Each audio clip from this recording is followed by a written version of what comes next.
Welcome to Gamers Platform.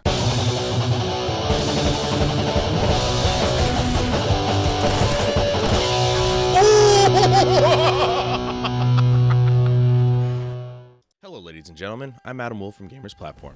With the completion of The Witcher 2 this past weekend on my Twitch channel, twitch.tv/gamersplatform, the natural progression of life dictates that I should move on to the next and arguably last title in the series. And, as always, this of course piqued my interest in another thought that had crossed my mind. The Witcher 3 recently got a patch for the Xbox One X that boosted its base resolution up to the notorious 4K resolution. That's 3840 by 2160. What significance does this have, you might ask? Well, not too long ago I released a video where I showed off what Xbox One X owners should be expecting from PlayerUnknown's Battlegrounds on their system. So I attempted to play the game at 4K resolution with the Xbox One X settings, and you guys seemed to like it. So I figured, why not do it again? So here we are with The Witcher 3 running at a native 4K resolution with roughly similar settings to the Xbox One X. Why roughly? Well, I'll go over that in a minute. Now, why do this? Pretty much just curiosity. I'm running a Ryzen 7 1700 at its base clock of 3.0 GHz on an ASRock Killer X370 motherboard with 16 GB of 2400 MHz RAM and an EVGA GTX 1060 6GB super clocked, or SSC. The graphics card is the focal point of this video because presumably, according to Microsoft, the Xbox One X has a 6 teraflop GPU in it.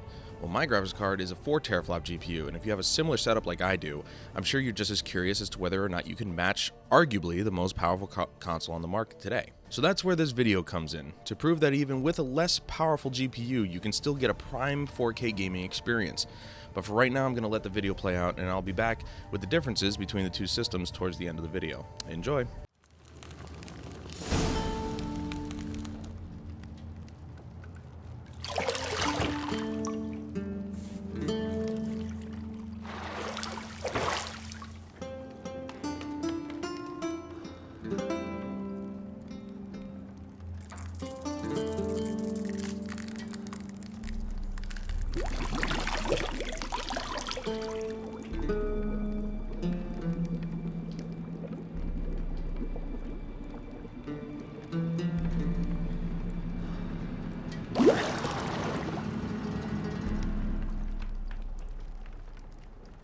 You know I don't find that amusing.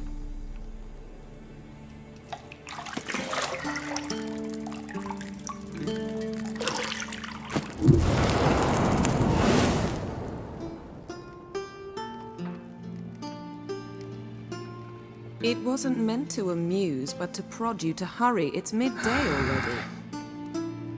You promised Ciri you'd train with her. Go before Vesemir bores her to death with those etchings.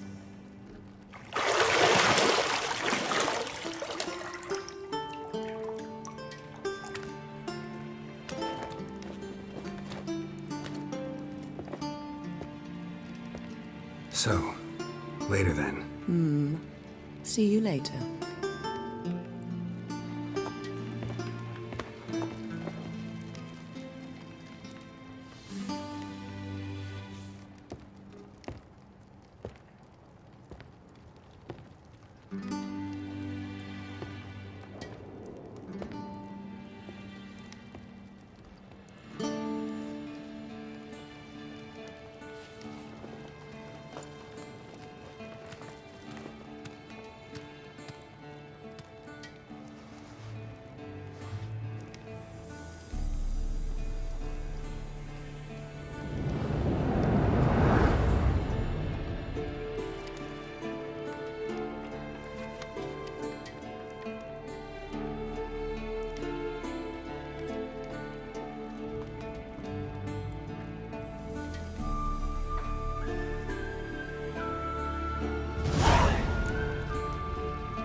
Mountain Pass is beautiful as ever.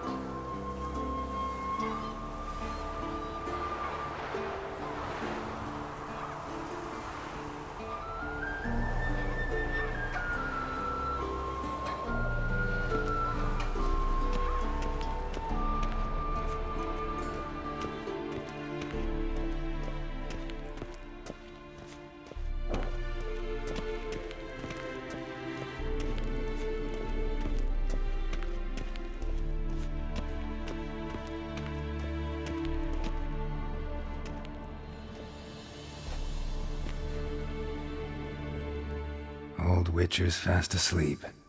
Ciri's disappeared somewhere, of course.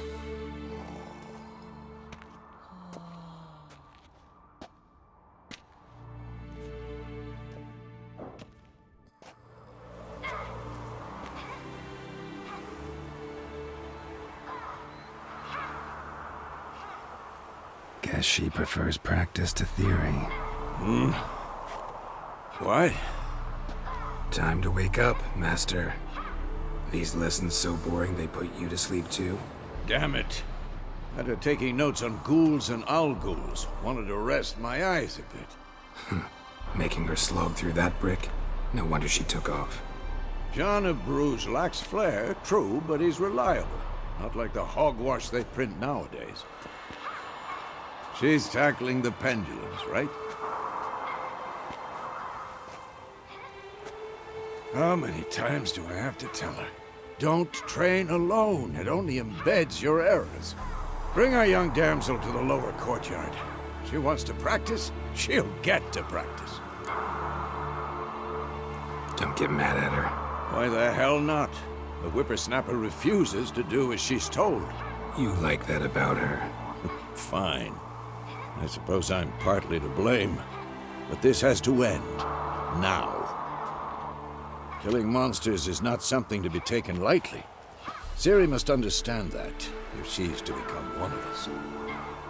I'll see you below.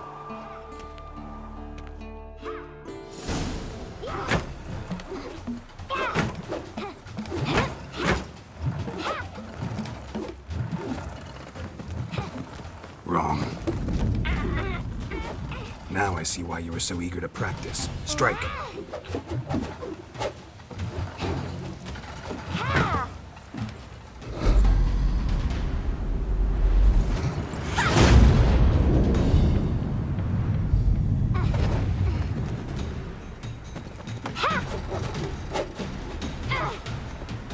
You're not in this circus. Pirouette.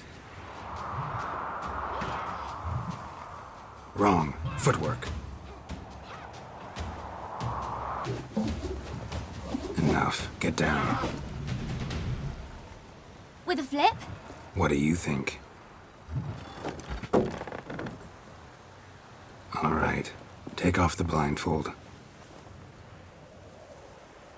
You've got work to do. Your reflexes are still slow. Maybe for a witcher. Think drowners or striggers will go easy on you because you haven't undergone the mutations? Though in your shoes, I'd fear Vesemir more than any strigger. Disobeying his instructions? Unwise. Well, yes, but that book was horribly dull. I know. And you know that's no excuse. I'm sorry. It won't happen again. Better not. Vesemir said if it does, he'll make you eat a bowl of slugs covered in salt. You! Exactly. So you'd best behave. Come on. We'll practice with the others down below. Shall we run the walls? Of course. This a Witcher school or an elven bathhouse? To the bottom. Maybe if you fall.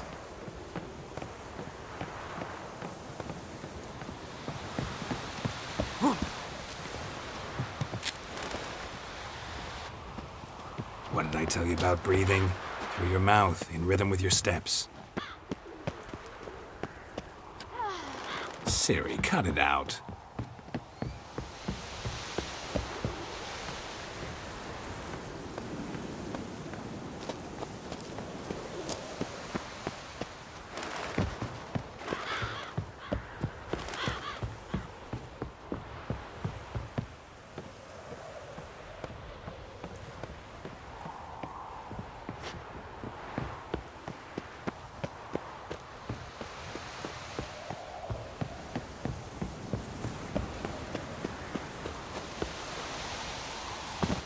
Okay, so now that we've gone through the video and you guys have seen what my system is capable of, I'm just going to quickly go over what makes the difference between the Xbox One X and my system.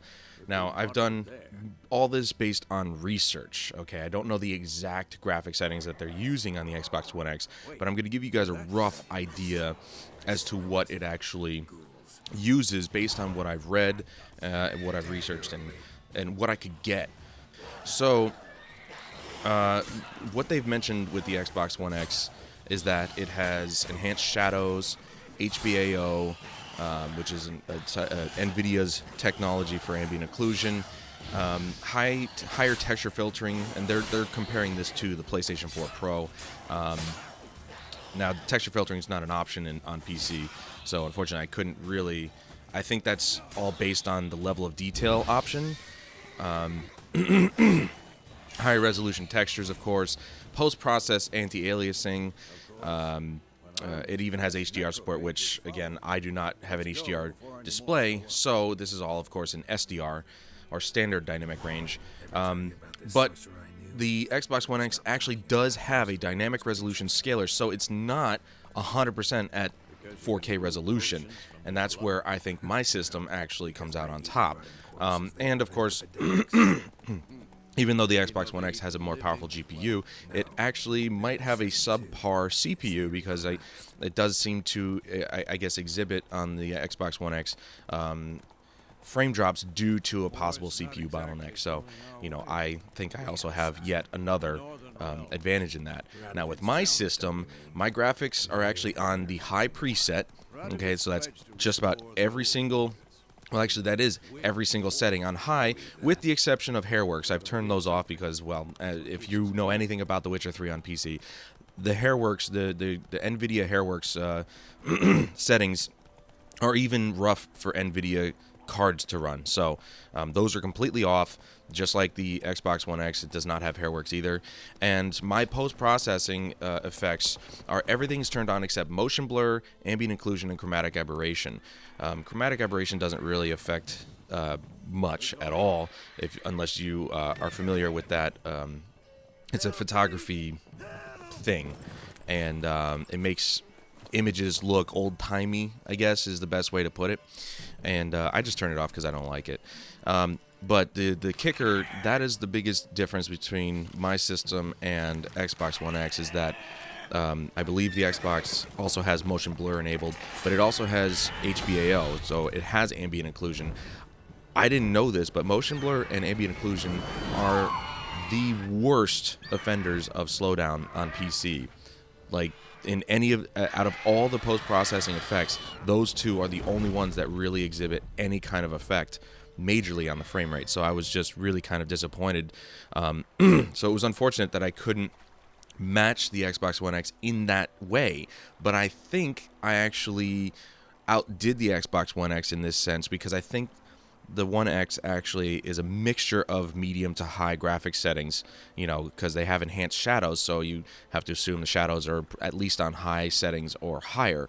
And of course, high resolution textures and whatnot. But I've matched its anti-aliasing, I've matched the texture filtering, and that was the only thing I couldn't match, was the ambient occlusion, unfortunately. But I gotta say, I think I still beat the Xbox One X this time around again, because I'm able to have everything on a high preset. Now, why not go to Ultra? Well, because Ultra is unnecessary. At that point, you're using resources for next to no increase. In some games, it does show a difference between high and Ultra. In most games, though, Ultra is just a lot of extra fluff on top of what high already shows you. So, needless to say, I think I have exceeded the Xbox One X with a lesser powerful GPU. I could be wrong, but I've matched the frame rate, and yes, I know there were slowdowns, more specifically in like really close-up shots, like of Geralt or of Vesemir. They were. I guess that is so detailed. The facial detail in this game is so high that it probably there's a lot of stuff going on in that one shot. So definitely interesting the way that works. But I hope you guys enjoyed this video, taking a look at, once again, trying to match the Xbox One X or better, you know, or best it, I should say, not better it, or best it. And I definitely want to do more of these videos as I go through my game library and see what I can match when it comes down to finding out what games have gotten the Xbox One X once over, and see if I can match it with my lesser powerful GPU. But that's going to do it for me today, guys. Thank you so much for joining me, and if you're watching this on Twitch, don't forget to follow the channel.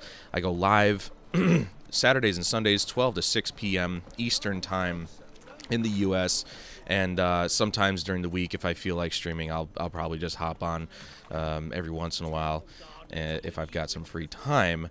And if you're watching this on YouTube, don't forget to check the links in the video description below. Same thing on Twitch.